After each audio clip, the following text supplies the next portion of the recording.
তো বন্ধুরা, আমি আজকে একটা জিনিস লক্ষ্য করলাম যে ছেলেপেলের পড়ালেখায় মন বসছে না কেন, কিংবা তারা মানে ভালো রেজাল্ট করতে পারছে না কেন।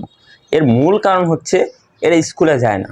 এর মূল কারণ এর ভাই স্কুলে যায় না, জাস্ট প্রাইভেটে প্রাইভেটে দৌড়ায়। কেন ভাই তোমরা স্কুলে যেতে পারো না আমার মতো? আমি আজকে টানা 2 দিন রেগুলার স্কুলে যাচ্ছি, টানা 2 দিন আমি রেগুলার স্কুলে যাচ্ছি।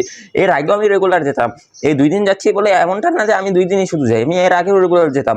এর আগে মাত্র মাথা ব্যথার জন্য অল্প কিছুদিন, একদম অল্প কিছুদিন গ্যাপ পড়েছিল, মাত্র 3 মাসের মতো। তারপর বাবা যে সময় জানতে পারে যে আমি মাথা ব্যথার মতো একটা বড় কারণে আমি 3 মাস স্কুল গ্যাপ দিয়েছি, আমি তো আর আজে বাজে কারণে অন্যান্য মানুষের মতো গ্যাপ দেইনি। আমার বন্ধু আবির, ও অ্যাক্সিডেন্ট করে আইসিইউতে ভর্তি ছিল, তাই ও 2 মাস স্কুলে যেতে পারেনি। আর আমি মাথা ব্যথার কারণে, মাথা ব্যথার মতো একটা ইম্পর্টেন্ট কারণে আমি মাত্র 3 মাস গ্যাপ দিয়েছি। এটা জানার পর বাবা আমার প্রতি খুবই খুশি হন এবং সে আমাকে একটা ফুল ছুঁড়ে দেয়, তবে ফুলের টপ সহ। মনে হয় একটু বেশি খুশি হয়ে গেছি।